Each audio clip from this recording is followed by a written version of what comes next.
Kiss or slap? Slap. Kiss or slap? Kiss. তো hey guys, this is গগন। কি ভাই সালাম দেওয়া না? আসসালামু আলাইকুম বড় ভাই। ওয়ালাইকুম আসসালাম দীপজল কাকা। मजा नहीं आ रहा है। আরে সমস্যা কি, আমি আছি না, মজা তো এখন হবে। তো গাইস আজকের কন্টেন্টটা একটু ভিন্ন, কারণ আমরা আজকে যে পোলাটাকে লাড়াছাড়া দেবো সে পোলাটা অলরেডি শুধুমাত্র মেয়েদের লাড়াছাড়া দেয়। আরে লাড়াছাড়া বলতে খোসা মেরে ভিডিও বানায়। তো চলেন সবাইকে কড দেওয়া ভাইটিকে আমরা আজকে একটু কড দিই।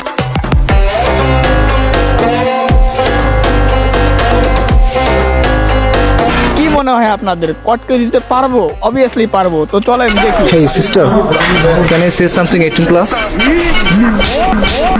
নাও কাম সারছে, আমি আর কি কট দেবো ভাই, তোমাদের কট দেওয়া ভাইটি তো নিজেই কট খেয়ে গেল। এটা হাস্যকর এই দেশের জনগণের জন্য হাস্যকর। তবে যাই হোক ভাইটি মেয়েদের কট ডেক পানা ডেক মেয়েটা একটা থাপ্পড় ভাইটি কিন্তু অনেক উপভোগ করছে, ফিল করছে।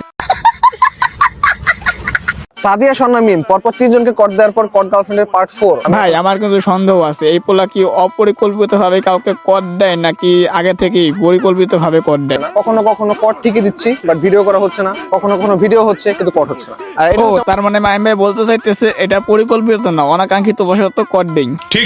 এটা হচ্ছে আমার ফ্রেন্ড, ওর আমি একই ভার্সিটি পড়ি, আমরা সেম ইয়ার। তো ও নাকি ওর গার্লফ্রেন্ডকে খুব ক্লাস করে, ও আমাকে অনেক ধরে যাচ্ছে যে ওর গার্লফ্রেন্ডকে নাকি বাজার দেখতে হবে। তো দেখি ওর গার্লফ্রেন্ডকে আমি কট দিতে পারি কিনা। ওকে ঠিক আছে মাইম ব্রো, তুমি তোমার বন্ধুর জিএফ কে কট দেওয়ার চেষ্টা করো আর আমি তোমার কট খাওয়ানোর চেষ্টা করি। আমার গার্লফ্রেন্ড নাম নুসরাত, তার বাড়ি চাঁদপুর, সাঁচারে থাকে। গ্রামের মেয়ে, একবার সিম্পল সিধা সাদা মেয়ে। কোন ইয়ার পড়ে? ইন্টার ফার্স্ট ইয়ার, ছোটখাটো বাটন ফোন চালায়, টোটালি আননোন নাম্বার সে ধরেই নেয়। ঠিক আছে নাম্বারটা দে, ট্রাই করে দেখি। হ্যালো আসসালামু আলাইকুম। ওয়ালাইকুম আসসালাম। আসসালামু আলাইকুম। ভাইয়ের গার্লফ্রেন্ড নাকি আননোন নাম্বার ধরেই না, তো এখন কেন ধরলো? হ্যালো আসসালামু আলাইকুম। কেন ধরলো মানে? আর ভাই বুঝতেছো না, কারণ ভিডিওটা আগে থেকে পূর্ব পরিকল্পিত, এটা আগে থেকে পরিকল্পনা করা। কারণ ভাই তুমি দেখো, ওই ভাই বলছে তার গার্লফ্রেন্ড নাকি আননোন নাম্বার ধরেই না, আর এইখানে মাহিম ভাই কল সাথে তার গার্লফ্রেন্ড নাম্বারটা ধরছে, ফোনটা রিসিভ করছে। তার মানে কি দাঁড়ায় গাইস, ভাইয়ের গার্লফ্রেন্ড আগে থেকে সবকিছু জানতো। ये बहनचोद सारे मिलके हमको पागल बना रहे हैं, मादर चौथ के बच्चे। আর ভাই তোমরা একটা জিনিস মন দিয়ে চিন্তা করো, পৃথিবীর এমন কোন বন্ধু আছে যে তার বন্ধুর গার্লফ্রেন্ডের খবর জানে না? তার মানে কি দাঁড়ায় গাইস, এই যে মাহিম তার বন্ধুর জিএফ তার আগে থেকে পূর্ব পরিচিত। আসলে এগুলো তো কট টট না, অডিয়েন্সকে বোকাচন্দ্র বানানোর একটা ধান্দা।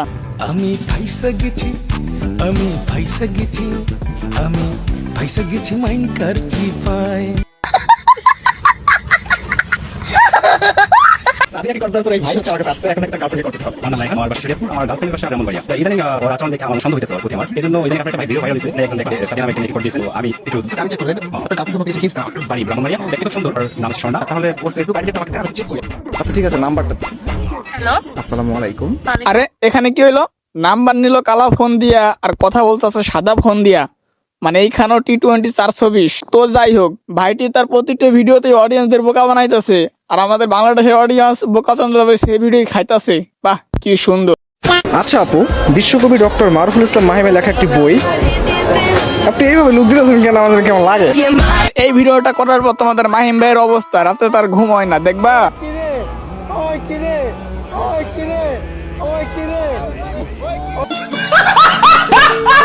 তো গাইস এই ছেলেটার ভিডিও তোমাদের কাছে কেমন লাগে কমেন্ট বক্সে কমেন্ট করতে পারো। আর হ্যাঁ চ্যানেলটা সাবস্ক্রাইব করো, তা না হলে কিন্তু তোমাদের বিয়ে হবে না। আমি বদ দোয়া দিয়েছিলাম, আমার দোয়া কিন্তু ভুলে যায়, তোমাদের কিন্তু বিয়ে হবে না। তাই বিয়ে করতে চাইলে চ্যানেলটা সাবস্ক্রাইব করো। ধন্যবাদ।